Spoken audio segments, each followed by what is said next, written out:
Max Verstappen's win in Brazil might have derailed us from what is also extremely important for Red Bull, and that is the Constructors' Championship.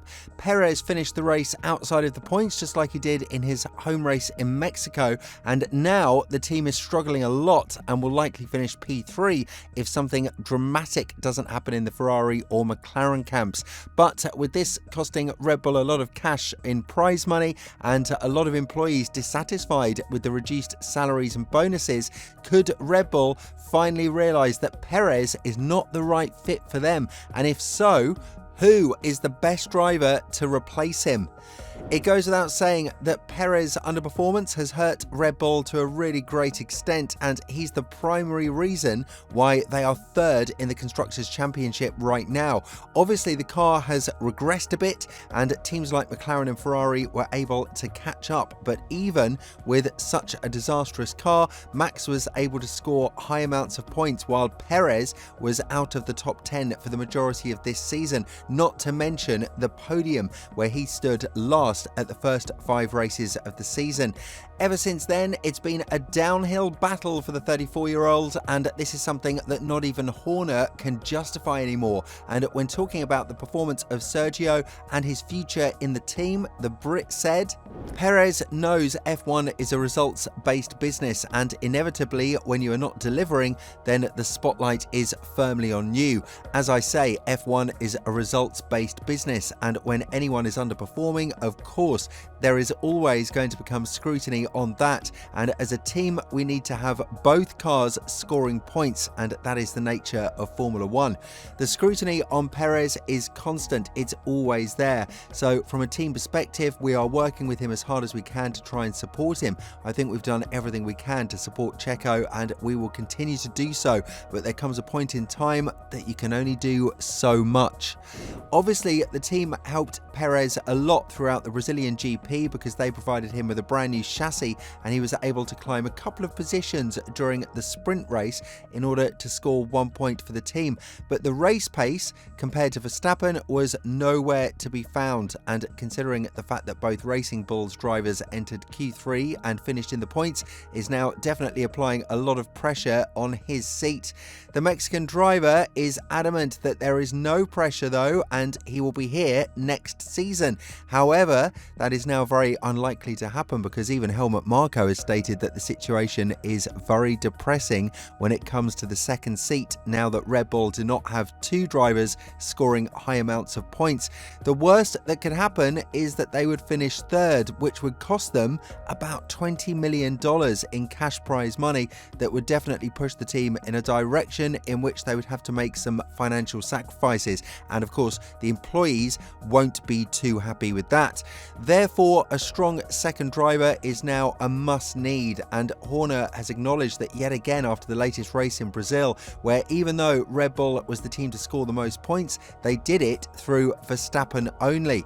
When talking about it, Horner said, "Brazil was an opportunity to take a big chunk in the Constructors' Championship from both Ferrari and McLaren. Unfortunately, we've not been able to capitalise on that, so obviously that is frustrating, but we will go away and have a look at it and come back hopefully fighting hard in Vegas."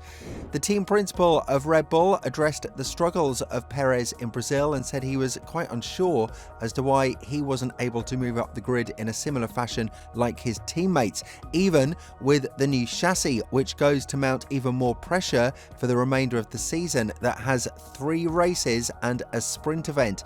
When talking about it more, Horner has also spoken about the potential replacements that Red Bull would have to look into, as he added, "I haven't sat in the debrief, I haven't heard Perez comments, but there was nothing evident to me in the race. I think everything in life is subjective and you've got to look at the facts. We're working hard with Checo. He had a chassis change this weekend.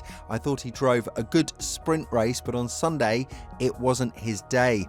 Perez is our current driver. Lawson did a super job again today, and Tsunoda as well, but Liam particularly considering his experience. Franco is another talent, so of course you're always keeping an eye on the market of how things are developing. Lawson is now looking like the most serious candidate to join Red Bull as Verstappen's replacement, because there is no doubt about his incredible talent. He's also scored points on 2 occasions, finishing P9 in Austin and Brazil, which just goes to show that he is a vital driver for the P6 fight in the Constructors' Championship with Haas. Now that Alpine has joined all of a sudden, the pressure will be even greater, but that doesn't mean Lawson won't impress in the following races, even though Tsunoda finished higher than him in Brazil and is still considered as a legitimate candidate for Perez's seat. The Japanese driver couldn't have done more to prove himself. A P3 starting position in Brazil and a strong P7 finish that was hindered by bad luck with the red flag, the same one that benefited Verstappen in his championship quest. Be that as it may, he will have a test with a Red Bull car after the Abu Dhabi finale, something that Honda have been pushing for quite some time, and something that will very likely give Red Bull an overview as to whether or not he's worth taking as a second driver, despite his emotions running very high and his stability being a big question mark. When talking about this to a greater extent, Horner said, "Yuki is obviously a member of the junior team. It's something that we have discussed with Honda, that he should have a test in one of our cars in Yas Marina after the last race of the season. He will test the car again at the tyres test following the conclusion of the season. It's something that's been agreed for quite some time. It will again be good to give him a run, give him the opportunity to work with Red Bull racing engineers and see how he performs in a Red Bull racing car." One thing is for sure, Sainz is very unlikely to be paired with Verstappen, as Horner has opened up about this question, saying there are 0 to no chances that the Spaniard will break his commitment to the Williams team. As he added, I mean, there's always plenty of speculation in the Formula One paddock, and Carlos Sainz is going to be a Williams driver next year. He is a great driver, had a big win in Mexico recently, and I think he'll be very good for that team. He is committed to Williams and he wouldn't form part of our plans for next year. As of now, Yuki has outperformed 2 teammates in his tenure with Racing Bulls, De Vries and Ricciardo, and it's obvious that the relations he has with Honda is something that's preventing Red Bull from committing on a longer term basis with the young driver. On the other hand, Colapinto is doing an amazing job with Williams, similar to what Lawson is doing with Racing Bulls, but it's to be expected that if the Austrian team would choose one of these 2 drivers, they would definitely be more keen on Lawson because they've raised him through their academy categories and will receive a lot of praise for that move. On the other hand, Colapinto would continue the support for the team from Latin America, a ground that now is seemingly very important when it comes to who will have the second seat in the team. So this might be a scenario in which the team will see themselves divided as to who deserves the seat more, Colapinto or Lawson. One thing is for sure though, they will lose the money that has been given to them constantly from 2021 onwards from Carlos Slim and some of the great sponsors for the team, Telmex and Telcel, both owned by the Mexican businessman, as he openly stated that he supports Perez and not Red Bull. So if Sergio is out of the team, his money is going with him.